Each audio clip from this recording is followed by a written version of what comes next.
The NHS Ombudsman, Rob Behrens, has said that the inquiry into the murders committed by Lucy Letby should be a statutory inquiry, thus giving it the power to call evidence and witnesses. But he goes further than that.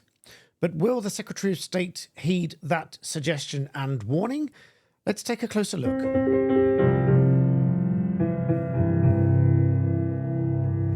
Welcome back to the channel. Please do remember to like the video and subscribe if at any point you find this useful. The BBC reports on a suggestion, a strongly worded suggestion by the NHS Ombudsman, that this inquiry should be on a statutory footing. The government has ordered an investigation and it is an independent inquiry, but it is not a statutory inquiry as of yet. But the Ombudsman has suggested in a letter to the Health Secretary, Steve Barley, that it should be an independent statutory inquiry and give it the strong legal powers, he says, necessary to compel the witnesses and the release of evidence. It should have all possible levers available to get to the truth, he says. The families deserve no less, he says. I, for one, agree that an inquiry of this nature requires necessarily the power to call evidence and witnesses if it is to really get to the truth, cut through any fear and scaremongering among those that are likely to be useful to such an inquiry to get to the heart of the matter and the truth of what really happened. The Ombudsman goes on, the second thing is that we need a cross-party independent review of leadership, accountability and culture in the NHS. Although the appalling actions of Lucy Letby are extremely rare, unfortunately, the culture of fear in the NHS trusts is not isolated to this case. Leaders dismissing the concerns of staff is a pattern of behaviour that we see repeated across the NHS, he says. He goes on, I have clinicians throughout the last 6 years get in touch with me and said that they have patient safety issues to raise, but they fear that if they raise them, they'll be disciplined and they will lose their careers. Under the law, I cannot, as it presently stands, I cannot look at the complaints of staff, only at service users. What the Ombudsman means here is that he can only look at complaints that have been raised and on behalf of service users and not, as it stands, the complaints made by staff, and the decision, the recommendation of the Ombudsman is not legally binding. They are usually followed, these decisions. They have a strong record of compliance, but I am on the fence as to whether or not this is actually going to progress in the way that the Ombudsman suggests.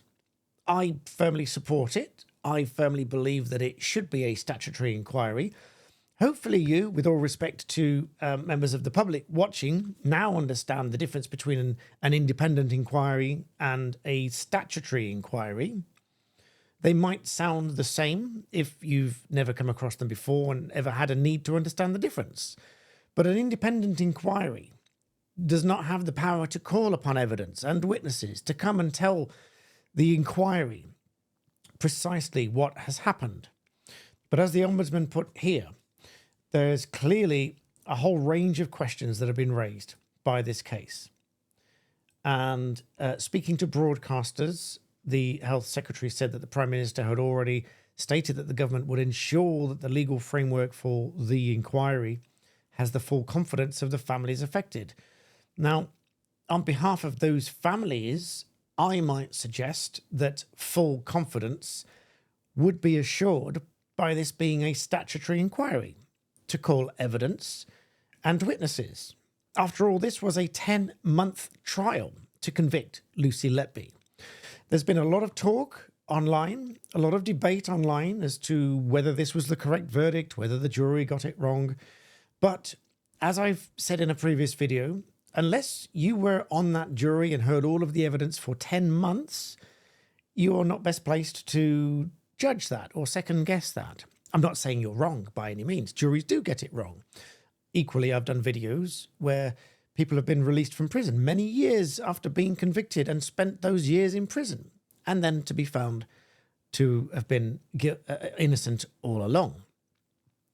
However, in cases such as this, witnesses should be coming along to provide their evidence, and evidence should be called so that the inquiry has all of the evidence before it, all of the information, all of the access to everybody that could provide the inquiry with all the necessary first-hand experience and evidence and testimony to decide what really happened leading up to these events, to ensure that procedures and systems are put in place to prevent this from ever happening again.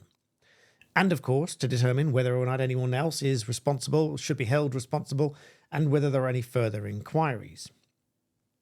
That is my view, and those are the views of the NHS Ombudsman, the Parliamentary and Health Service Ombudsman in full, who has echoed those demands for this to be a statutory inquiry. Let me know in the comments what you think. Do you think this should be a statutory inquiry so that it has the full powers to call witnesses and evidence? I humbly suggest that that is a straightforward decision to make, and I suspect most people will feel the same. Let me know in the comments what you think. I'm open to your thoughts. Please do remember to like the video and subscribe. If you do like these updates, please also hit that notification bell. That does help YouTube's algorithm to notify you of my videos. I am humbly and forever grateful, particularly with so many of you subscribing recently at over now 333,000 subscribers. I am truly grateful for that. I'm humbled, I'm blessed, and thank you for watching. See you next time.